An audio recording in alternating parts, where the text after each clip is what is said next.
साथियों, आप सभी लोगों को जय निवासी। मैं इंजीनियर अमिता बौद्ध, भारतीय विद्यार्थी छात्रा प्रकोष्ठ की राष्ट्रीय संयोजक। साथियों,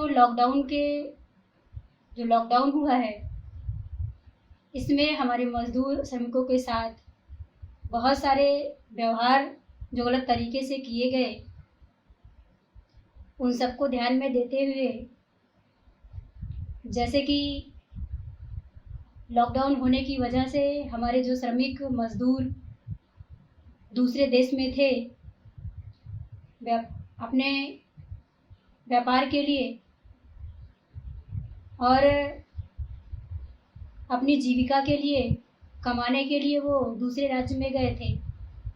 वो लोग उस राज्य से निकल करके अपने अपने राज्य, अपने अपने गांव में जाने का प्रयास पैदल करे, और जो पैदल जाने का प्रयास किए 200, 300, 400, 500 किलोमीटर की दूरी पैदल मजदूरों ने तय की।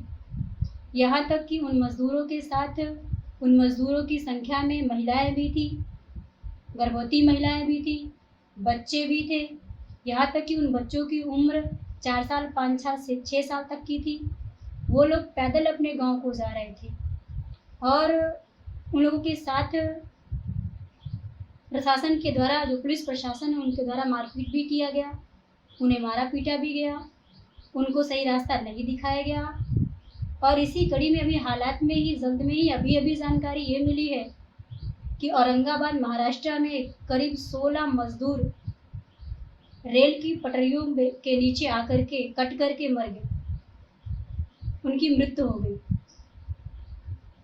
तो अगर ये जानकारी मजदूरों को मिल रही है कि ट्रेनें चल रही हैं, यानी रेलगाड़ियां चल रही हैं और रेलगाड़ियों की में बैठ करके मजदूर को अपने प्रदेश, अपने राज्य, अपने घर, अपने गांव पहुंचाया जा रहा है,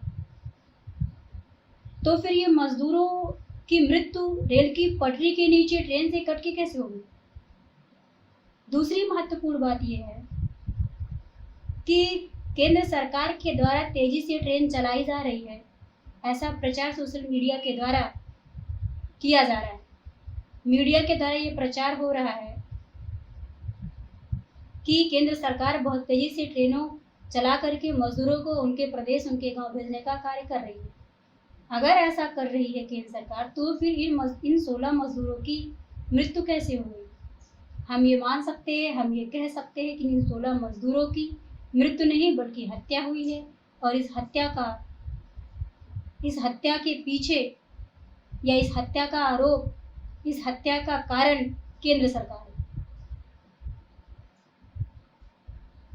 तो इन मजदूरों के लिए, इन गरीबों के लिए 18 मई 2020 को बहुजन क्रांति मोर्चा के राष्ट्रीय संयोजक माननीय ओम निशराम साहब ने देशव्यापी जेल भरो आंदोलन की घोषणा की। मैं भारतीय विद्यार्थी छात्रा प्रकोष्ठ की राष्ट्रीय संयोजक होने के नाते इस देशव्यापी जेल भरो आंदोलन बहुजन क्रांति मोर्चा का पूरी संगठन शक्ति के साथ समर्थन और सहभाग करती हूँ। साथियों, बहुजन क्रांति मोर्चा के माध्यम से जो मांगे रखी गई हैं, उनकी पहली शर्त जो है, जिनका हम समर्थन करते हैं, वो ये है कि सरकार के द्वारा, केंद्र सरकार के द्वारा ट्रेनों को इतनी तेज से चलाया जाए ताकि मजदूरों को 8 दिन के अंदर उनके गांव पहुंचा दिया जाए, उनके घर पहुंचा दिया जाए, और फिर उनको जहां भविष्य में जहां उनका रोजगार था वहां उनको पहुंचाया जाए ताकि देश की अर्थव्यवस्था सुधर सके। हम इसका भी समर्थन और पूरी तरीके से इस मुद्दे को लेकर के देशव्यापी जन आंदोलन का सहभाग करते हैं। दूसरा, कि देश की जो गोदाम अनाज के हैं, उनको गरीब मजदूरों के लिए खोले जाएं ताकि गरीब मजदूरों को अनाज मिल सके और वो लॉकडाउन का पालन करते हुए अपनी समस्या का समाधान, अपने पेट भर का भोजन की व्यवस्था कर सके। इनका भी हम देशव्यापी जल भरो आंदोलन जो हो रहा है, इस मुद्दे को भी हम साथ और समर्थन करते हैं। पूरे देश भर के छात्राओं से, युवाओं से, विद्यार्थियों से मेरा ये अपील है, ये अनुरोध है कि आप सभी लोगों को 18 मई 2020 को बहुजन क्रांति मोर्चा के द्वारा जो देशव्यापी जल भरो आंदोलन का शुरुआत है, उस दिन जो आंदोलन है, आप सभी लोग पूरी संगठन शक्ति के साथ सहभाग और समर्थन करेंगे और करना चाहिए। साथियों, आप सभी लोगों को पुनः धन्यवाद देती हूँ, इसमें आप लोग सहभाग करेंगे। जय मुरली मासी, जय भारत।